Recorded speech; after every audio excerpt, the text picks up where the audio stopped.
할렐루야, J 빌리지입니다.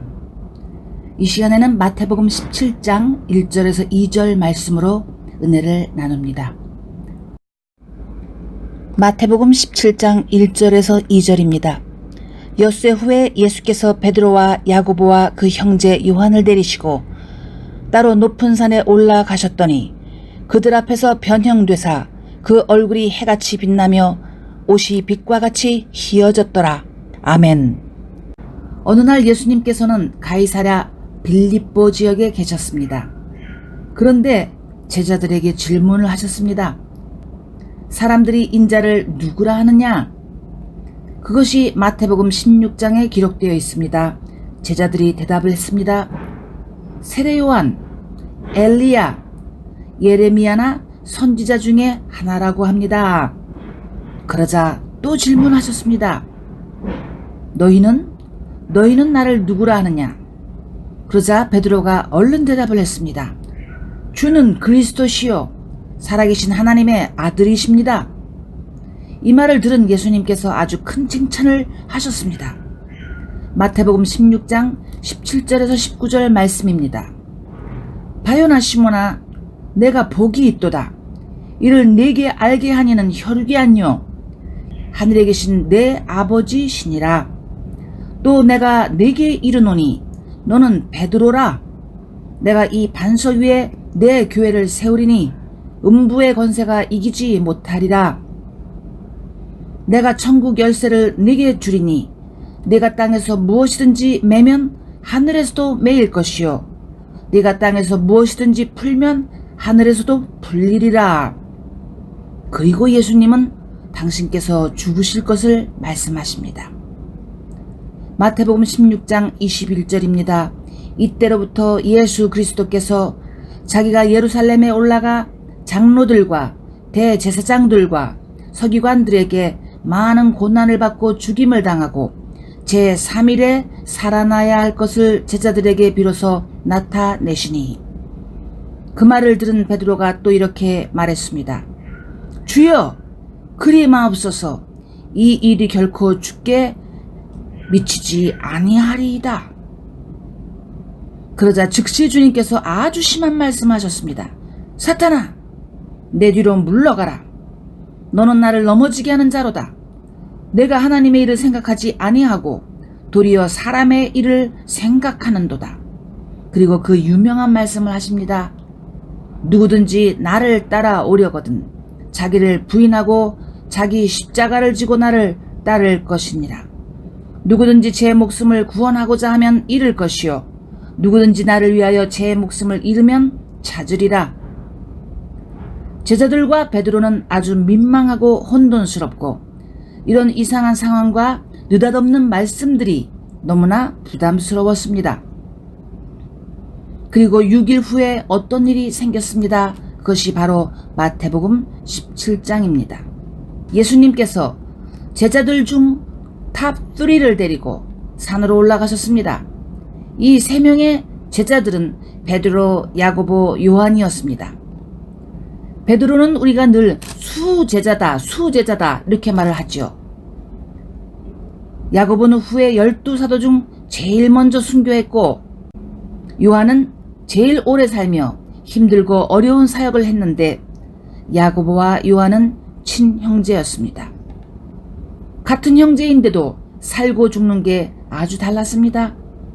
어쨌든 그들 모두는 모두 힘겹고 거친 삶과 사역을 살고 행하였습니다. 오늘날 사람들은 쉽게 말하길 난 예수님과 더 깊은 교제를 갖고 싶다. 그런데 이 세 제자들을 보십시오. 그들은 여러 제자들 중에서도 특별하게 예수님과 더 깊은 교제를 나눈 사람들이었습니다.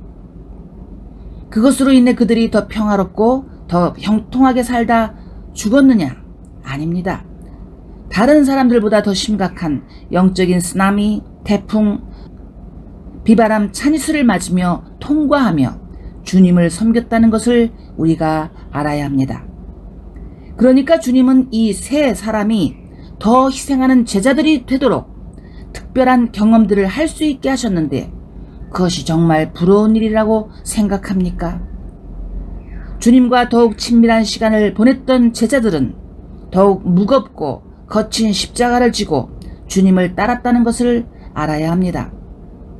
여러분의 봉사가 얼마나 무겁습니까? 여러분의 헌금이 얼마나 벅찹니까? 생각해 보시길 바랍니다. 지금 교회의 멤버들이 베드로처럼 사역합니까? 야고보처럼 참수를 당합니까? 또는 요한이 늙은 노인이 될 때까지 고통과 고난 속에서 복음을 전파한 것처럼 그렇게 헌신하며 주님의 나라를 섬깁니까? 별로 그렇지 않습니다.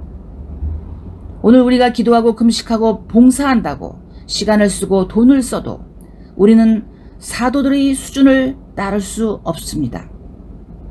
난 다른 사람보다 봉사를 더 많이 하지. 너무 힘드네. 난 다른 멤버들보다 헌금을 더 많이 하지. 좀 벅찰 때도 있네. 그렇습니까?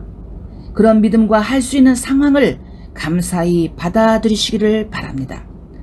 십자가는 목걸이의 장식품이 아닙니다. 나는 싱가포르에 가정부로 취업을 해서 필리핀에서 건너온 자매를 알고 있습니다. 자매가 자기 간증을 써서 그것을 읽어본 적이 있는데 이 자매는 어린 시절부터 정말 고생을 많이 했습니다. 만일 이 자매가 싱가포르에서 태어났다면 아무리 가난한 부모를 만났다 해도 싱가포르라는 기본 환경이 좋아서 덜 고생했을 것입니다. 우리는 이 자매를 메이드라고 부릅니다. 식모, 가정부, 메이드, 식모, 가정부. 생각해 보십시오. 식모가 되려고 이 세상에 태어나는 사람은 없습니다. 누가 메이드가 되려고 식모살이를 하려고 더구나 타국에서 이 세상에 태어난단 말입니까? 그런데 이 자매는 여러 가지 어려운 상황에서도 늘 조용히 스마일하며 기쁨과 인내로 자기의 거친 운명을 주님께 맡기며 살아가고 있습니다. 나는 이 자매의 성숙한 마음 씀씀이를 보고 감동을 받곤 했습니다. 만일 이 자매님의 십자가가 남들보다 더 무겁고 힘겨운 것이라면 그녀의 상급도 더 크고 영광스러울 것입니다. 이제 마태복음 17장을 보면 예수님과 세 제자들은 산으로 올라갔습니다. 성경에서 사는 하나님의 은혜가 나타나는 곳이었습니다. 노아의 방주가 홍수 속에서 떠돌다 멈춘 곳이 아라랏 산이었습니다. 모세가 하나님의 부르심을 받아 홀로 올라가 금식을 하며 하나님의 계시를 받았던 곳도 산이었습니다. 성경에서 사는 고독하고 조용하고 주님의 임재가 강하게 나타나는 곳으로 사용되었습니다. 물론 예수님께서 사람들을 위해 말씀을 주시고 기도해 주시고 복을 선포하신 곳들은 해변일 때도 있고 평야일 때도 있고 도시나 마을이었습니다. 그래서 사람들이 쉽게 찾아올 수 있는 지역들이었습니다. 그런데 지금 마태복음 17장에 예수님과 세 제자들은 조용한 산 위에 있었습니다. 거기에는 무엇을 달라고 외치는 군중이나 무리들이 없었습니다. 그곳에서 주님의 모습이 변화되었습니다. 그들 앞에서 변형되사 그 얼굴이 해같이 빛나며 옷이 빛과 같이 희어졌더라. 17장 2절 말씀입니다. 그런 광경을 보는 제자들은 얼마나 놀라고 충격을 받았을까요? 상상이 안 됩니다. 제자들은 우리 선생님은 특별한 분이시다. 그리고 어쩌면 베드로 말대로 그리스도시요 하나님의 아들이시다. 어쩌면 그렇게 생각은 했는데 막상 너무나 신비스러운 광경을 보니 기겁을 하고 큰 충격에 휩싸였습니다. 우리는 제자들이 아니 주님이 신기하게 변하시네 할렐루야 이렇게 했다고 생각하면 안 됩니다. 이런 것은 말로 표현할 수 없는 쇼크를 주는 일이었습니다. 그런데 이런 신비스러운 놀라운 경험들은 훗날 그들에게 처절한 고통을 견딜 수 있는 엄청난 힘을 주었습니다. 믿음이 약해지고 영육간에 탈진할 때 주님과 함께했던 특별한 체험들을 회상하며 다시 한번 힘을 내 십자가를 지고 가는 근거가 되었습니다. 게다가 그들은 또 다른 신비스러운 것을 보았습니다. 모세와 엘리야였습니다. 모세는 주님의 때로부터 약 1500년 전 엘리야는 약 900년 전 사람이었습니다. 모세와 엘리야 두 사람 다 유대인들이 특별히 존경하는 하나님의 사람들이었습니다. 모세는 하나님으로부터 하나님의 법을 받은 사람이요, 엘리야는 이스라엘 왕국이 아합과 이세벨의 폭정 속에서 타락하며 망가질 때 하나님의 살아계심을 선포하였던 특별한 선지자, 예언자였으며 이 지상에서 사망하지 않고 살아서 승천하였던 너무나 신비스러운 인물이었습니다. 예수님을 따라 산 위에 와서 생각지도 않게 이런 위대한 믿음의 조상들을 보니 그것은 너무나 영광스럽고도 이해하기 어려운 광경이었습니다. 그런 상태에서 베드로가 감히 입을 열었습니다. 마태복음 17장 4절입니다. 주여, 우리가 여기 있는 것이 좋사오니 만일 주께서 원하시면 내가 여기서 초막 셋을 줄 때 하나는 주님을 위하여, 하나는 모세를 위하여, 하나는 엘리야를 위하여 하리이다. 이 베드로의 제안은 대단히 의미심장했습니다. 그의 말은 이 세 분, 예수님, 모세, 엘리야를 굉장히 존경하고 특별히 대접하는 것처럼 보였습니다. 그때 다른 두 제자들은 침묵을 하고 있었습니다. 그들은 무슨 말을 감히 꺼낼 수도 없이 큰 충격을 받은 상태였지요. 베드로가 말한 세 개의 초막은 무엇을 의미합니까? 그것은 머물 수 있는 장소일 수도 있고 또는 기념의 장소가 될 수도 있습니다. 우리 사람들은 대부분 떠돌아다니는 것보다 어떤 지역에 정착하고 싶은 그러한 경향이 매우 크고 그것이 일반적인 성향입니다. 저 사람은 역마살이 끼었네. 떠돌아다니는 게 꼭 장돌뱅이야. 저 사람은 매인데 없는 자유로운 영혼이네. 이런 말을 쓰기도 하지만 대부분의 사람들은 마음에 드는 곳에 집을 짓고 가정을 만들고 안정된 삶을 살고 싶어 합니다. 집이 무엇입니까?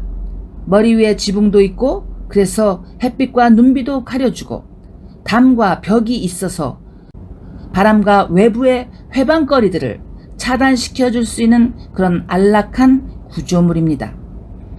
그런데 하나님은 우리에게 그런 집을 주시기는 하지만 그것에 매달리지 말라고 하셨습니다. 사는 집이 중요하지 않은 것은 아니지만 주님이 우리에게 원하시는 것은 아브라함이나 모세처럼 텐트에서 사는 텐트 마인드입니다. 이 세상이 좋기는 하지만 지금 내가 사는 집이 좋기는 하지만 그래도 난 마치 텐트에서 사는 것처럼 나 자신을 훈련한다. 이런 자세가 있어야 합니다. 그렇지 않으면 많은 것을 가질수록 십자가를 지고 주님을 따르는 것이 너무나 힘들어질 것이고 매력적으로 다가오는 세상의 유혹들을 이길 수 없습니다. 어느 날 악한 영이 다정하게 제안할 수 있습니다. 내가 네게 아름답고 값비싼 집을 주겠다. 내가 네게 누구도 침범할 수 없는 안락한 환경을 주겠다. 나를 따라오너라. 교회? 물론 다녀도 되지. 다녀도 되는 게 아니라 그냥 반드시 다녀야지. 나는 교인들이 너무 좋아. 그냥 나를 따라와. 내 생각에는 50%가 훨씬 넘는 교인들이 이것에 속을 수 있습니다. 그래, 맞아. 난 가족을 보살펴야 돼. 난 자녀를 축복해야 해. 난 고통과 가난이 싫어. 난 나의 이지 라이프 스타일을 바꾸고 싶지 않아. 텐트 라이프 스타일? 웬 말이야? 이제 5절을 보십시오. 말할 때 호련히 빛난 구름이 그들을 덮으며 구름 속에서 소리가 나서 이르시되 이는 내 사랑하는 아들이요 내 기뻐하는 자니 너희는 그의 말을 들으라 하시는지라. 즉 모세가 엘리야가 아무리 위대해도 너희는 예수님의 말씀을 들으라. 아멘. 그러면 도대체 어떻게 예수님의 말씀을 듣는단 말입니까? 걱정하지 마십시오. 말씀은 다 성경에 이미 있습니다. 성경의 말씀이 다 있는데 어디에서 주님의 말씀을 듣겠다고 하겠습니까? 그래서 말씀을 읽는 사람들은 영안과 영의 귀를 열어달라고 기도해야 하며 성경을 읽는 중에 자신에게 어떤 메시지를 주시려 하는 주님의 의도에 예민해지길 바랍니다. 내가 교인들을 보면 많은 사람들이 재능과 역량들이 있는데 십자가는 목에 걸고 주님께는 상처를 주며 그냥 삽니다. 그것은 인생 낭비입니다.